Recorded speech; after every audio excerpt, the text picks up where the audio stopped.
Jodi Flynn of Women Taking the Lead is an executive leadership coach, podcaster, author, speaker, and workshop facilitator for people leaders. Rising women hire her to improve the skills that advance them to the top levels in their career and industry. Jodi is the host of the critically acclaimed Women Taking the Lead podcast and an Amazon best-selling author with her book, Accomplished: How to Go from Dreaming to Doing. Jodi has spoken at the Massachusetts Conference for Women, the Maine Women's Conference, Podcast Movement, and the Agents of Change Digital Marketing Conference. She is the president of the board of the Maine Women's Conference and has been featured in Entrepreneur and Forbes magazine. Jodi is someone who I have known for many, many years, and I feel like we are sisters because we share the same sort of slightly OCD type A ++++ driven women profile. But in this episode, we had a lot of laughs, probably at our own expense. So welcome to the PR Maven podcast featuring Jodi Flynn from Women Taking the Lead. Welcome to the PR Maven podcast, a podcast all about growing your network and building your brand through traditional and digital networking techniques. I'm Nancy Marshall, the PR Maven and CEO of Marshall Communications. I've been strengthening brands through PR for over 35 years, and now I'm celebrating the success of executives, influencers, business owners, and entrepreneurs from all around the world, all of whom have cultivated their brands and broadened their networks through traditional and digital networking methods. Each week, I interview one of these interesting and influential individuals and provide an opportunity for you, the PR Maven Nation, to gain insights from their strategies and stories. So stay tuned for this week's episode, and thanks for listening.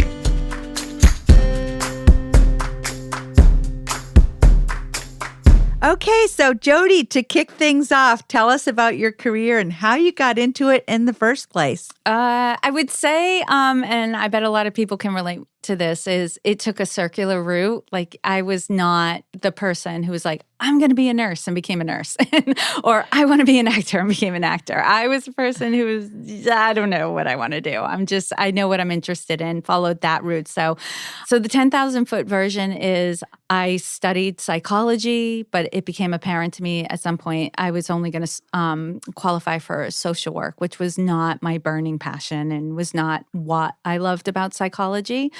So I pivoted. I took an entry-level job in mutual fund operations just to pay the bills while I was trying to figure out what my next move was going to be.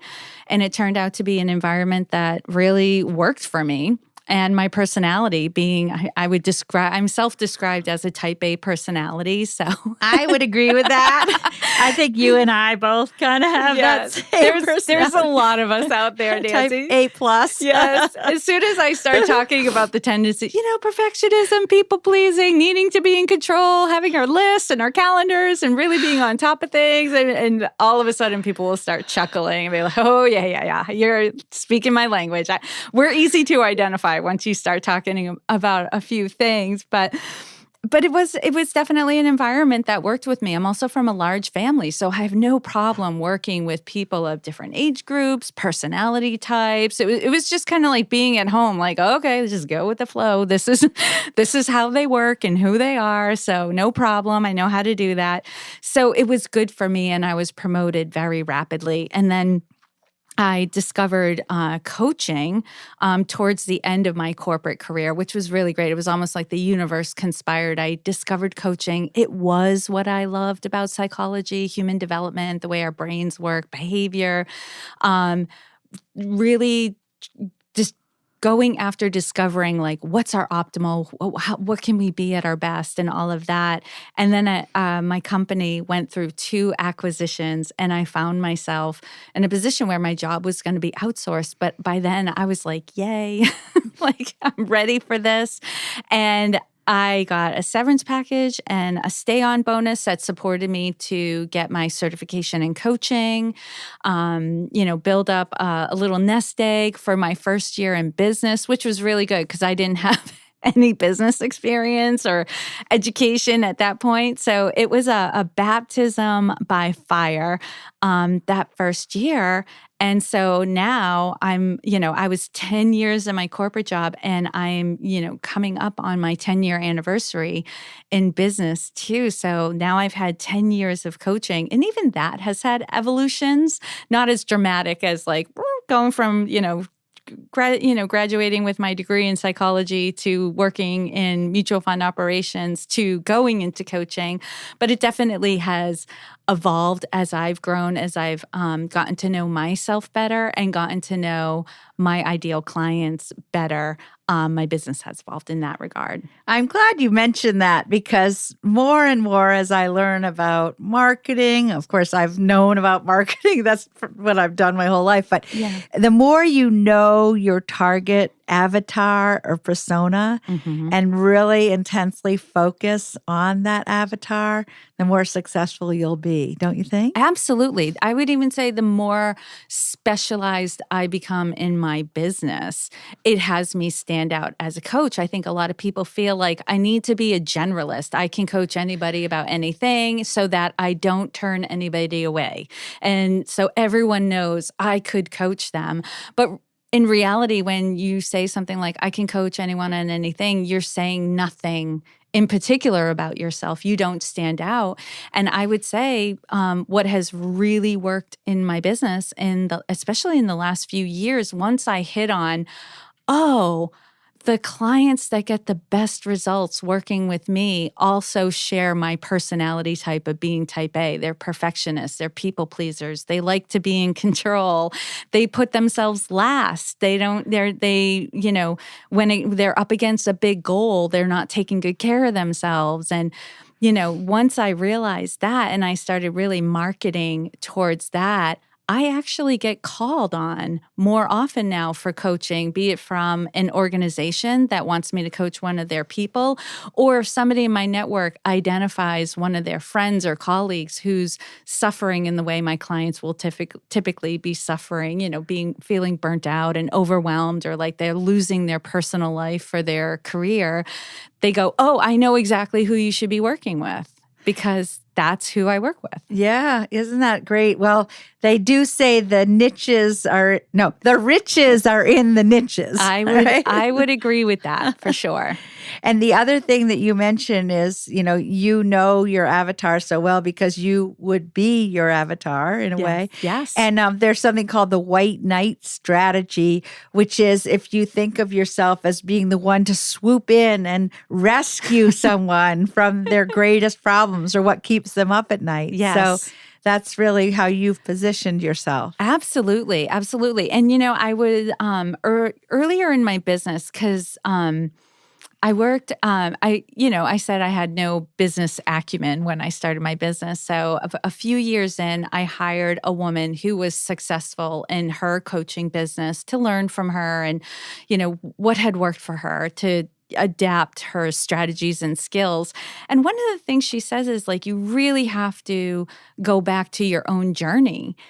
She's like, you just need to be 10% ahead of the person you're trying to help. Because in reality, you don't want to be so far ahead of your clients that your clients can't relate to you anymore. But you need to be further ahead so you're relatable, but you can help them get over that next hurdle that they're working on. And I joke all the time, I work with type A women because I am a type A woman. It's just I've learned tools and strategies that help me manage it so it works for me rather than against me.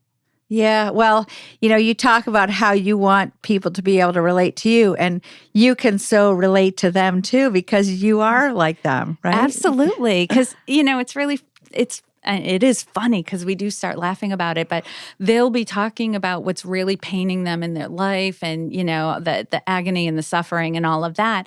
And I can just also like banter with them about it, because they'll say, this is happening. And I'll say something like, oh, well, if that's happening, then probably these other things might be happening too, right? And they'll be like, yes. And then before we know it, we're laughing about the things that are driving them crazy, but we're laughing because there's hope.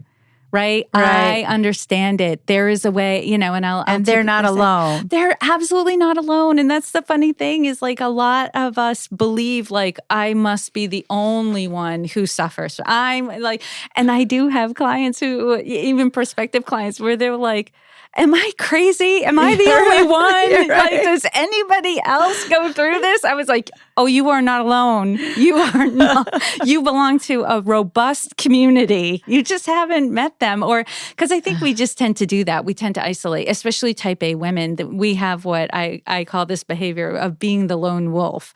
Like, I got to do it on my own. I got to figure it out on my own. Like, I don't want anyone to know that I don't have it all together and all of this stuff. So we just in our tendencies tend to isolate. And so we don't realize there are so many of us out there.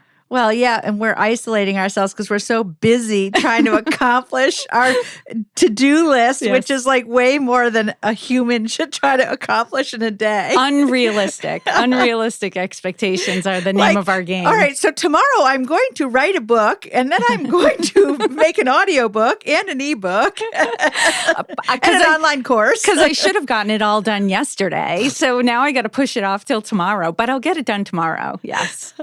See, you have me laughing about It's so true. Yeah, it is so true. So if we really just sort of cut our to-do list down by a 10th. Yes. Oh, definitely. I mean, quick tips, Nancy, is cut it down, start with a couple of things and also ask for help. Who can be doing some of this work? It doesn't all have to be you, right? These are just some of the things that my clients and I will start diving into and rolling our sleeves up and being like, okay, it's not where we typically start because there's a whole mindset we need to address before we get there. Because I could give all the tips. Here are the things you need to do in order to, turn all of this around. But if we don't change the mindset, we're not going to change the behavior.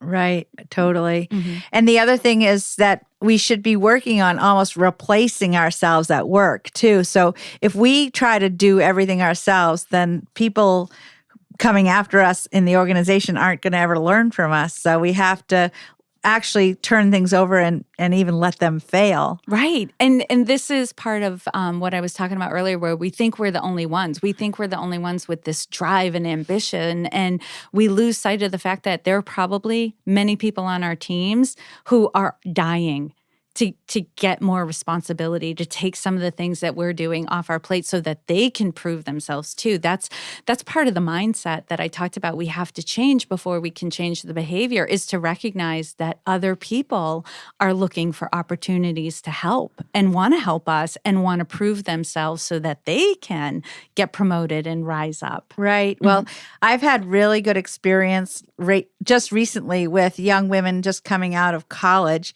and sort of the way they can just plow through work, because I find that they just look at it almost like this is a homework assignment. Like, okay, I'm going to do this homework assignment, then I'll do this homework assignment. And, they're so used to producing homework in college. And then you give them a big list of things to do and they just go through it. Just tack it off. Exactly. And I think sometimes those of us who have been doing it for a while, we add a whole other emotional layer.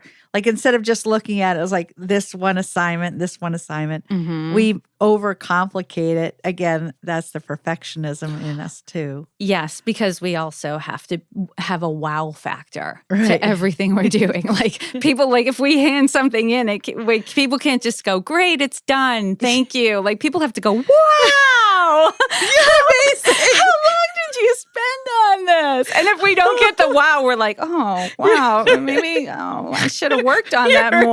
Now and we criticize ourselves. Did I have some sleepless nights over this? Did I suffer over this enough? Oh my gosh, this is so fun. It's fun and funny because I'm so seeing myself.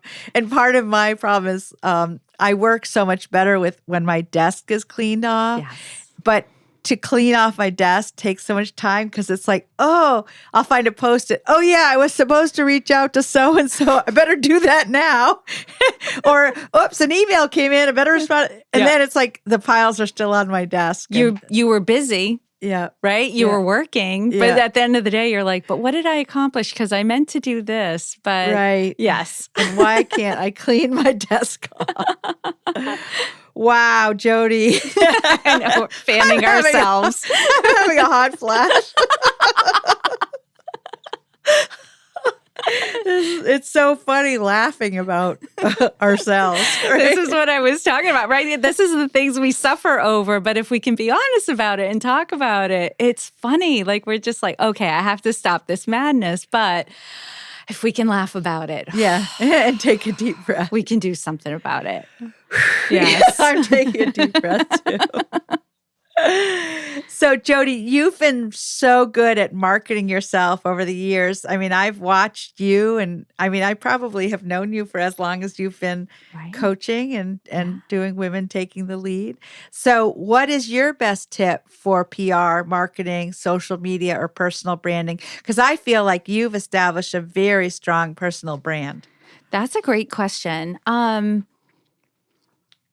I think you have to be true to yourself. And I think this will probably come up in several different areas, is that you have, and let me balance it. It's almost like I'm going to answer the question two different ways, and I'll sound like I'm contradicting myself. But you have to, one, stretch yourself. Be willing to try new things, explore, because PR and social media is changing, or new ways of doing it come about, new platforms come up, and you have to be able to explore them. And I remember the first time I did a video. Oh, so embarrassing. I think I saved it to watch it every now and again and laugh at myself because I was so uncomfortable. I think I started sweating through my clothes.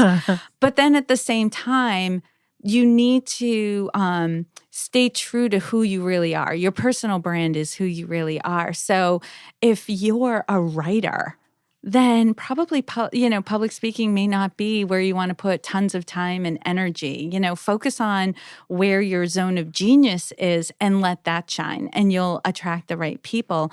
And don't spread yourself too thin. I know people who have Pinterest and YouTube and the LinkedIn, Facebook, Twitter, Instagram, and they're trying out all the new things. And as much as I say, be able to explore new technologies, because if your ideal clients go hang out there, great. But if your ideal clients are not there and that's not what they're doing, then don't bother. I think one of my lessons learned was, after I invested in a course and invested in software to do webinars, I discovered type A busy women don't stop in the middle of the day to watch a webinar. They don't. So what am I doing? It was just one of those things, but everyone was talking about how they were making six figures doing webinars, and it was the hot new thing and everybody was doing it. And I was watching webinars, but I was watching webinars because I was a business owner who needed to watch webinars because, of course, I'm type A, I'm trying to figure it out all on my own.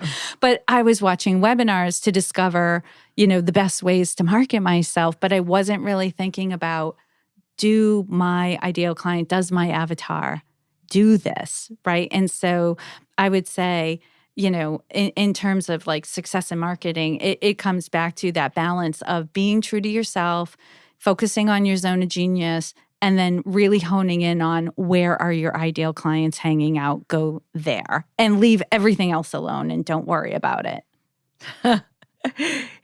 Yeah, easier said than done, right? The don't worry about it. Yes, I know. And that's some of the struggle it's the FOMO, because, type A people also have FOMO, fear of missing out. Yeah. Oh my gosh. TikTok, I better be doing videos on TikTok. Right, first Snapchat and then TikTok and that sort of thing. Yeah. And then you just have to realize that,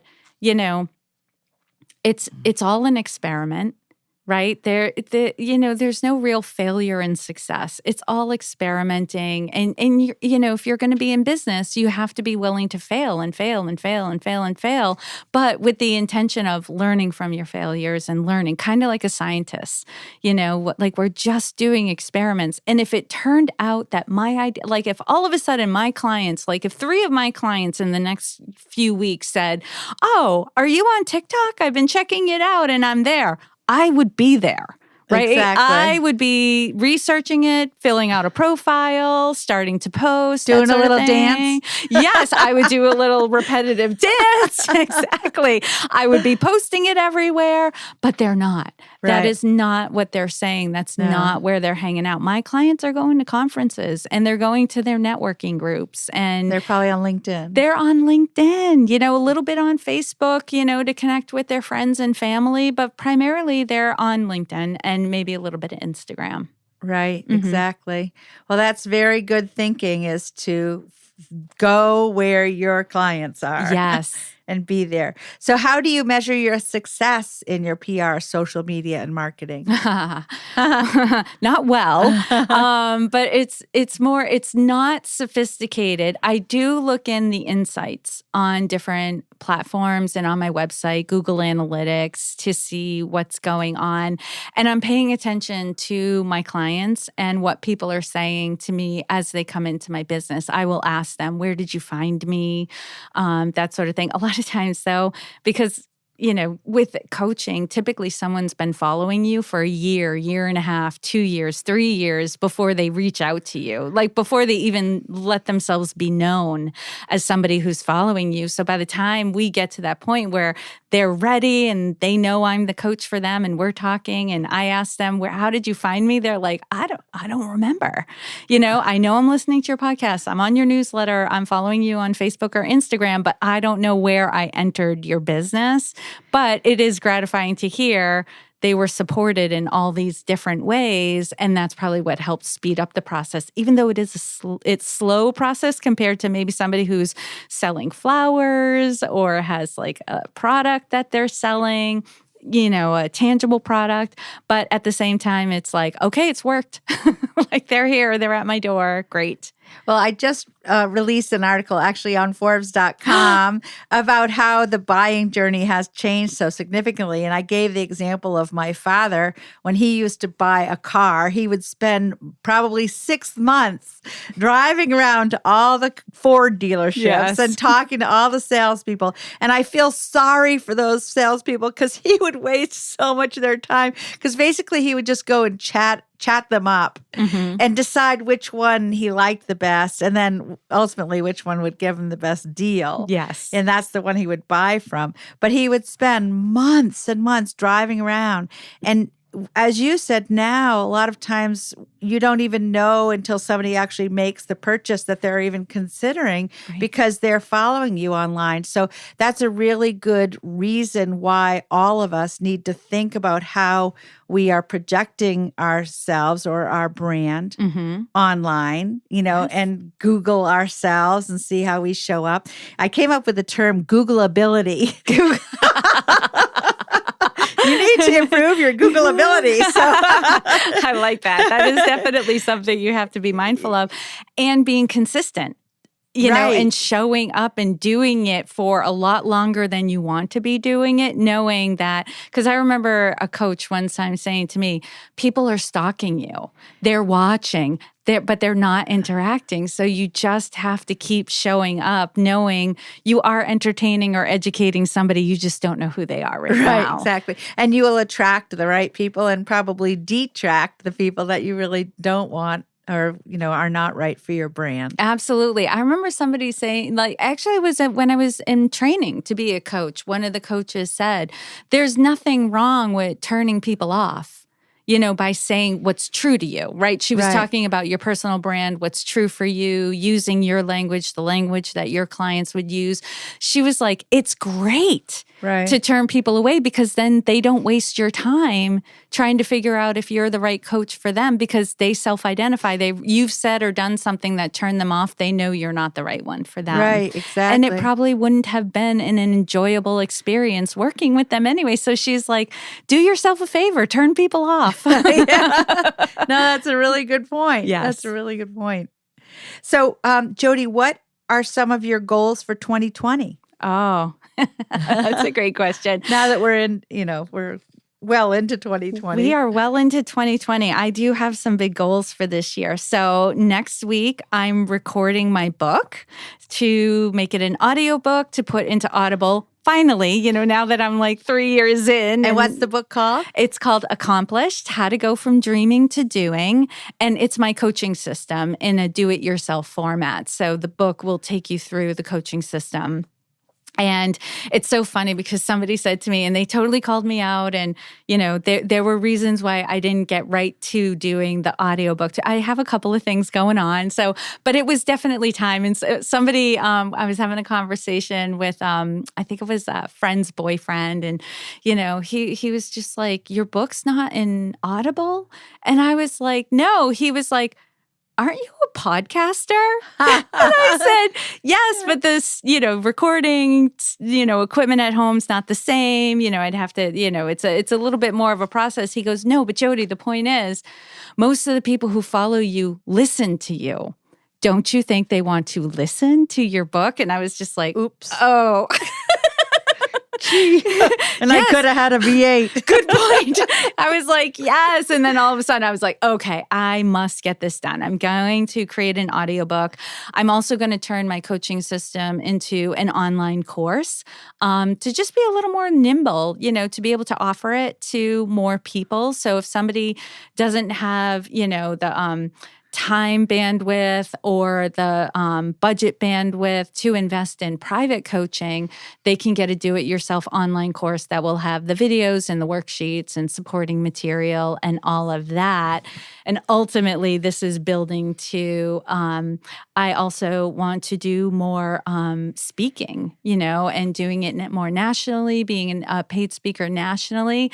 And then I also want to dabble with being a voiceover artist as well, just to have some diverse income streams in my business. And, one of the things I am solo in my business at this point.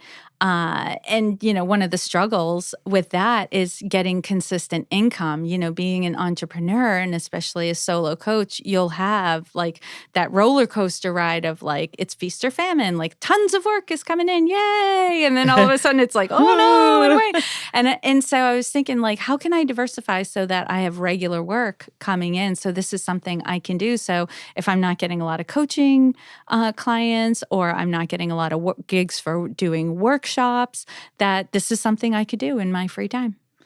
Well, I can tell you are type A because you have a very ambitious to-do list. Oh, yeah. I have gotten to the point where I'm like, okay, the audiobook is getting recorded next week, and then the online course we will focus on in April, and then we will focus on the other stuff. So there is definitely it's definitely got a timeline that's a little more realistic than it would have been a few years ago, because it would have been like January. I'm going to get all of this done in January. Exactly. Right. Yeah.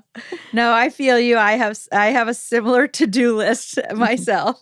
I'm going to be launching an online course soon on message mapping, which is actually the art and science of planning out your messages, your key message and your supporting messages, so that when you're doing a media interview or whether you're doing a speech or writing a book or whatever it is, you have all of your messages all planned in advance and you stay consistent and on brand. Very cool. Yeah. So that's on my goal list for 2020. So what are some of the ways that you have built the Women Taking the Lead brand?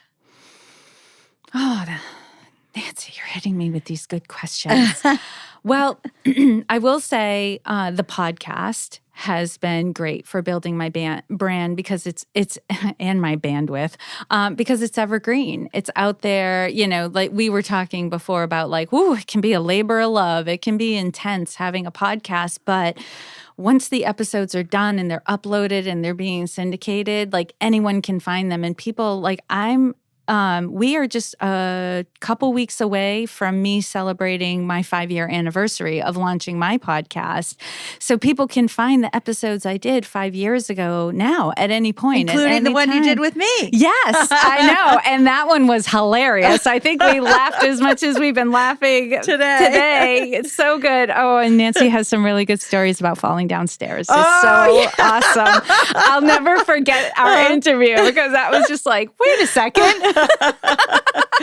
Yes. So that has been really great. And on the flip side of that, I don't think you can ever get away from creating personal connections through local networking, attending conferences, that sort of thing. Meeting people from all over the world. I will going back, the other benefit of the podcast for me too, because initially, I do some episodes where it's just me or I'm doing on-air coaching, but initially it was 2 episodes a week interviewing women, who had achieved a certain level of success and wanted to share, with people who were on the rise, their insights, their lessons learned and all of that I met so many amazing women, and some men, through that process that grew my network, like boom, and like my network all of a sudden boomed at that point. The other thing I've done is getting involved with, local initiatives. So for me, a big thing that has expanded my reach and brand personally as Jodi Flynn and in a business sense of women taking the lead was also founding the Maine Women's Conference with other women locally too. That has really boosted my visibility, my credibility, right? Because it's completely in alignment with my vision, my values, that sort of thing. So I would say volunteering, being on a board, like getting involved in your local community, gives people that opportunity to get a well-rounded picture of who you are and what you stand for, and that makes you more memorable. I love that. I love everything about it. I love the networking aspect and building your personal brand by showing up in a lot of different places. Mm-hmm. And also, almost building brand ambassadors. When you're making friends with a lot of people, those people are going to be the ones that will refer business to you and just give good juju, Yes. shout outs to you. And that's so much a big part of building a personal brand. Yeah. And I have to say, Nancy, too, because this has to be a part of the answer as well.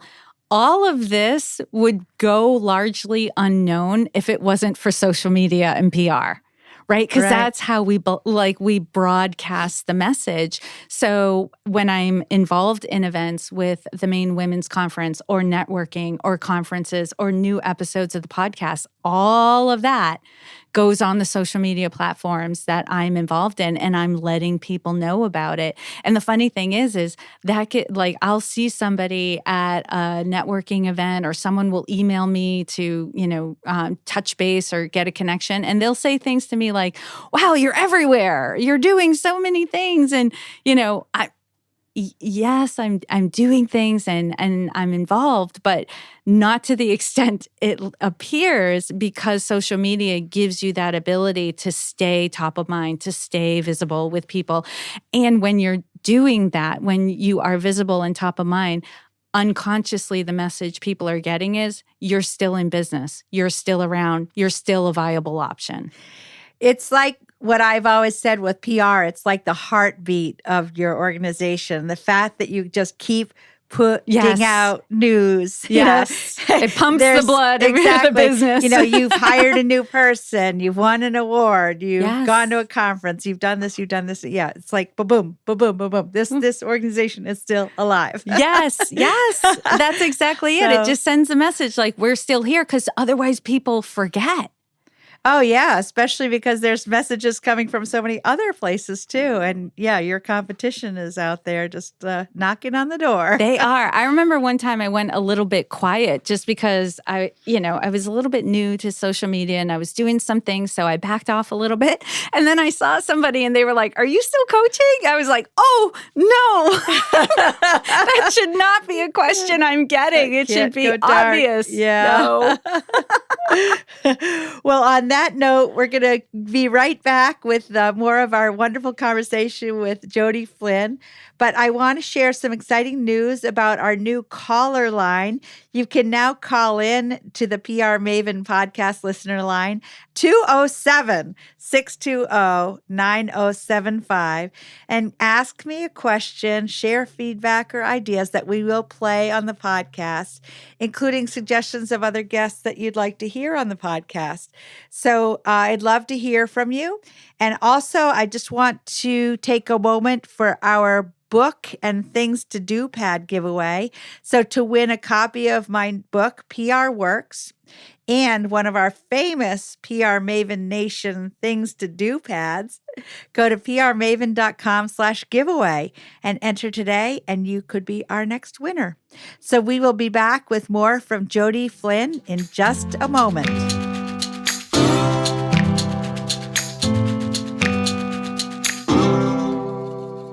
This podcast is all about growing your network in order to strengthen your brand. In my 30-plus year marketing and PR career, I have seen many organizations waste their precious time and money on marketing because they're trying to obtain success without any strategy to achieve their goals. So many organizations and companies suffer from what I call the shiny object syndrome, trying every new fad that comes down the pike. That's why I created the Marshall Plan 15 years ago. We have done over 100 of these plans for clients, helping them to get out of their day-to-day routine to identify their goals, solidify their brand story, focus in on their ideal customer avatar, analyze their strengths, weaknesses, opportunities, and threats, and create a realistic budget and measurement dashboard.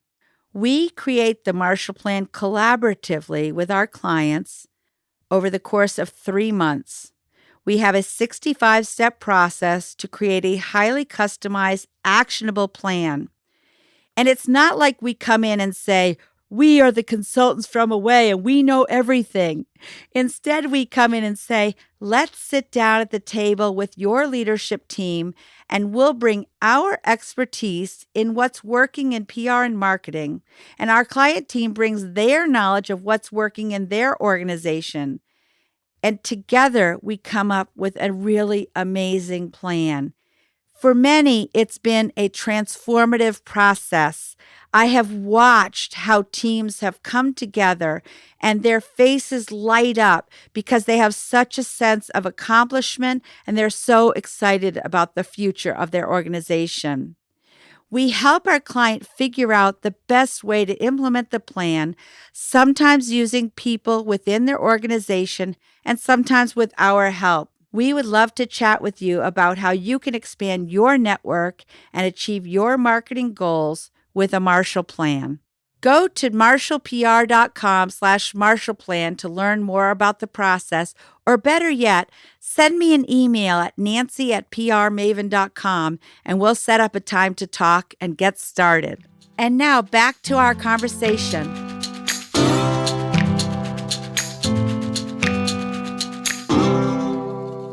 Welcome back. Today we're talking with Jodi Flynn, owner of Women Taking the Lead, and I'm going to dive right back in with some more questions for Jodi.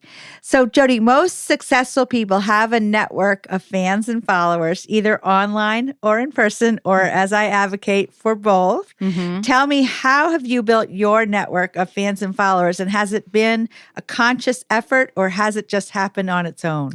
I would say a little bit of both. There's definitely intention involved. And then in some areas where it's like, oh, that's a nice surprise. I didn't see that there. So for my business, I intentionally network. I join BNI or business networking internationally. So I'm a part of a chapter where we all get to know each other's businesses and we spread the word of what that person is doing. And we're listening for opportunities for our other BNI members with the people we're talking to. So if somebody says like, I need a landscaper. Oh, I know somebody like that. So it's always nice to be known as the person who always has somebody that they can recommend and that sort of thing. So that's very conscious. With my podcast, I'm also, very much trying to gather, regular listeners or subscribers to the podcast and have them join. But like we said earlier, those are kind of the people that you don't know. They're just kind of listening. They're out in the ether. And so I also started a private Facebook group that's around my book. It started off as just being a Women Taking the Lead private Facebook group, and I was mostly gathering them through the podcast. And then I realized because it's Facebook and, it just wasn't working the way I wanted it to. We weren't having the conversations. And I was the driver. And I just recognized like my focus and what gives me passion is helping people in their businesses and in their careers to be more productive, to feel more successful and relaxed and enjoying success, that sort of thing. But those weren't the conversations we were having. They were fun conversations, but they were light and fluffy and didn't satisfy me. So I've changed the group actually just recently to the Accomplished Community with Women Taking the Lead, and it's around my book. So if people have, when people want to join the group, they answer questions like, have you read the book? And if so, what do you identify with in chapter 4 in terms of the stress reactions? Like name it, that sort of thing. So I know they've read the book. And so I know that the people joining the community are having similar conversations and can relate to that and are focused on the same things, that they're trying to overcome stress and obstacles so that they can achieve their biggest goals that they want to have. And I think with that focus, more people are going to enjoy being a part of that group. So that is very intentional. And then also by volunteering and helping to found the Maine Women's Conference, that is all about bringing women and men together to connect, educate, and inspire, ourselves to be the leaders we want to be in our lives, to give women that opportunity for mentoring, that they might not be getting in their own workplaces or in their life, to hone the skills and the mindsets to help them to advance in their life, their careers, take on new levels of leadership or new roles and all of that. So I think that all was very intentional. And then I have an example of like Instagram. Like I got on Instagram because I wanted to check it out and I created a profile. And before I knew it, I had a following on Instagram. I wasn't really doing much with it. And somebody sent me a message saying, oh, I've been listening to your podcast. And I was like, oh, they're engaged. They're interested. I should start doing something with Instagram. So that is a case where sometimes just by virtue, I think, of everything else we're doing, it just starts to gather more people. Right. Well, I'm thinking about how Facebook is doing so much advertising now about Facebook groups, because I think Facebook is really trying to get us all organized into groups. Yes. So I was thinking Facebook should do an advertisement or do an ad about your group. Yes, they do recommend my group to good. other people. Good. My only worry now is with the focus of the group. Like people may try to, want to join, but it's like, oh, but they'll figure that out in the question, because like the description of the group and the questions are all around like this is around the book and that sort of thing. Right. So, and yes. people who are suffering, quote unquote, or challenged by the same issues. Yes. Yeah. Right. For sure. And then the other thing that I was thinking is just about, again, your personal brand, and you're attracting people to your personal brand. Yes. By being involved with the Facebook group and online coaching and speaking and women's in the Maine Women's Conference. So I think it like you're saying it becomes organic, because when you're just posting about what you're up to and what you're involved in, you naturally start attracting people who are into those things as well. Exactly, right. And I try to show some of my personal life on my social media too, just because I think people like having a little window into your life, and oh yeah, she's not just always doing PR kinds of things. Right. But she goes to the old port with her two sons. Yeah. So she goes skiing. And I go skiing, cross country and alpine. So yeah, for sure. Actually, still enjoying the ski season here in the month of March. So. Yeah, I don't do that as much as I should. I have to get better about those things. I think partly it might be just a natural reflection of my generation. I'm a Gen Xer. And so I'm like, it's always after an event or something. Like if it's focused on my business, like if it's the Maine Women's Conference, BNI, the podcast, things like that, I'm like, oh yeah, I should get a picture of this and put it up. But if I'm like at a birthday party or going sightseeing with my boyfriend or something like that, it's always after it's over. I'm like, oh, we should have got a picture. Oh, that's so funny. We should have put it up. And like, I'm more in my private life. I'm just more in the moment, but it really doesn't take that much. This is one of those things where I should make it a goal and be like, okay, get more of my personal life on social media. Well, yeah, I tend to think about it, but maybe that's because I'm a boomer. Well, you're in PR, so you live and breathe this stuff. You have to walk your talk. If you tell your clients, you got to get your personal life up there. Right, You've got to showcase that. Yeah, I think my two sons are sometimes like, Ma, could you just leave your phone in your pocket? So in your line of work, Jodi, is there a resource such as a book, a website, or an app that you have found helpful, and why? Okay, I have a few. So the Google Suite is like my go-to. The calendar, Gmail, Google Drive. I use it every day, all day. And it is my friend. And it helps with Googleability. It does help with Googleability for sure. I love the Google. And books I would recommend are The Slight Edge by Jeff Olson. And this is all about just getting down to the little things. What are the little things that you can do that make you successful? And I remember, genius is described as, something simple that is just stated and called out. Like we go, that's genius because it's so simple. I read this book and throughout the book, I was like, this is genius because it was so simple and easy to replicate. And also Essentialism by Greg McKeown, because it's all about like scale down, like I was talking about with social media, like go to the places that feel true to you and where your ideal client is hanging out and let go of all the rest. Like this book is all about saying yes to a few things so you can say no to the many, right? And you can be successful with those few things. Those are amazing. And then if you are a woman or a leader or manager for women, I would definitely recommend How Women Rise. And that's written by Sally Helgeson, I'm going to get this wrong, Helgeson and Marshall Goldsmith. Marshall Goldsmith was the author of What Got You Here Won't Get You There.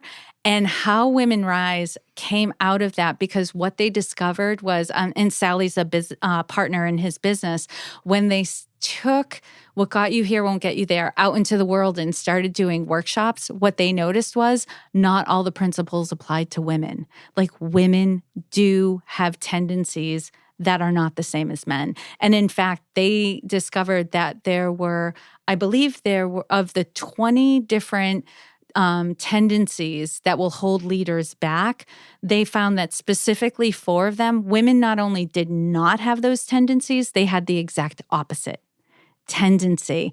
And so they wrote How Women Rise to narrow in on 8 specific tendencies that are specific to women. And, the things like people pleasing and perfectionism and not taking credit for your work and deflecting and that sort of thing. And I have been recommending it to my clients ever since I read it. And, it's getting a lot of attention right now because it is, for some of us, it's like, oh, like to some extent, I read that book going, gosh, I could have written this book because this is what I've been seeing in my clients for years. But what I give Sally and Marshall is they wrote it. Right. And they articulated it and they made it clear. And so I love that book. So How Women Rise. Thank you. Those are 2 books I have not read. Mm-hmm. So I'll definitely add those to my list. They're fantastic. Or I'll download them on Audible because I do a lot of driving. So I really, although I find that I've been listening to so many podcasts that I have been listening to fewer books on Audible. It's true, but as long as you're getting new information and expanding your mind, I'll tell you, Audible changed my life. When I could listen to books instead of just reading them, like I exponentially increased the number of books I was consuming. I agree. I feel the same way. And also, if I can multitask, like when I'm exercising, yes, walking, or riding the stationary bike and listening to a book or a podcast, I love that. I tell people that all the time because they're like, oh, why a podcast? Are you going to do video? And I'm like, I love YouTube. YouTube is great. And I know there are people who instantly go to YouTube. And I have my podcast on YouTube, but with just like a thumbnail as the picture. But the difference with a podcast is you can take it anywhere. Like you could be in the shower, you could be getting ready for the day, you could be doing the dishes, cleaning the house, in the car. It's in your ears and you don't need your eyes for it. So you can consume information while you're doing tasks that don't require executive function. It's almost more of an intimate, I don't know, there's something about the fact that it is in your ear. It's more of an intimate relationship too. I've been listening to a podcast from WBUR Radio in Boston, Food, We Need to Talk. And it's about issues of food and eating and weight and body image. And I feel like that there's two hosts, and I feel this very intimate connection with them. Absolutely. The hosts of the podcast I listen to regularly, I know it's a one-sided relationship, but I feel like they're my friends. Like they're also, a big part of my life. Don't you feel like if you were to meet them, like I feel if I were to meet these two people, the woman is named Yuna and the man's Eddie. I feel like if I was to sit down with them, I could have like a very robust conversation. Yes. And that is just amazing. Because you know the inside jokes, even though when they first meet you, they might not realize you know the inside jokes, but they'll catch on quickly. Exactly. I'm so grateful for podcasting. It has changed my life. Absolutely. I'm so grateful that I found it and that I've just launched right into it. There you are. There you are. So thank you because you inspired me. Oh, that's sweet. Yeah. With women taking the lead. There are people out there who would feel the same way about you. They'll meet you and be like, oh, Nancy. And they know things about you that you didn't realize they do. Oh, I dread that. Tanner, who's my audio engineer here at the Portland Pod, sometimes I'll be, after we're done recording and I'll be saying something that I really don't want to have broadcast. I'm like, I hope you're not recording this. He's laughing. Maybe not. Yeah, right. There's a B-roll. Yeah, right, exactly. Those outtakes are going to be worth money someday. Yes. So is there a parting thought, Jodi, that you'd like to share with PR Maven Nation? Yes. I would say, like we've been talking about, stay true to you and who you want to work with, right? And don't worry about what strategy other people are using because that works for them and who they want to work with. I think we have to get, to really be successful and really enjoy what we're doing in PR and social media. We have to stop worrying about other people and what they're doing and focus on what's working for you and what's working for your clients. Absolutely. And I think that if your clients are more in alignment with you and your mission and your brand, you're going to just be better at your job and more productive and happier. Yes. Oh, yes. And that's priceless. Yes. The theme I have taken on, I took it on a few years ago, but it's so good. I just keep it, even if I have other focuses as well. But simplify, simplify, simplify, simplify. Over and over. It's like a mantra I tell myself in my head. Just keep it simple. Keep it simple. And my business is so much more enjoyable when I keep it simple. Good for you. I need to learn some of that. So, Jodi, what's some of the best ways that PR Maven Nation can get in touch with you? Mm-hmm. My hub is womentakingthelead.com. So my business is Women Taking the Lead. And so on the website, you can get access to all the social media buttons, the podcasts, and other services that I provide, my book, my coaching, and all of that.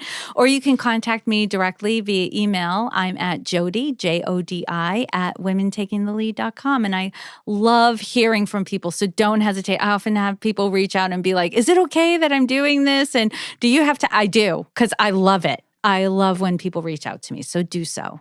Well, I'm sure they will after they've heard our conversation today. And I'm so glad we had this time together. Oh, me too, Nancy. I'm so honored you asked me to come on. You've had some amazing guests, and you're just doing incredible work. Thank you. That means a lot coming from you, my inspiration. So thanks for joining us today, and I hope you have a great week, PR Maven Nation. That's it for this week's episode. I'd like to thank you for listening, and if you feel that you've gotten value out of today's conversation, consider leaving a 5-star review on iTunes or whatever app you're using to tune in. If you haven't subscribed yet, you should do so. I release a new episode each week, and subscribing will make sure you get an alert when there's a new episode. You can also join the PR Maven Nation by going to prmaven.com/nation and clicking join. It's free, and it's a great community of like-minded individuals who are all looking to learn and grow from one another. If you have an Alexa-enabled device, be sure to add the PR Maven Marketing Minute to your daily flash briefing menu. Thanks again for listening, and have a great rest of your week, PR Maven Nation.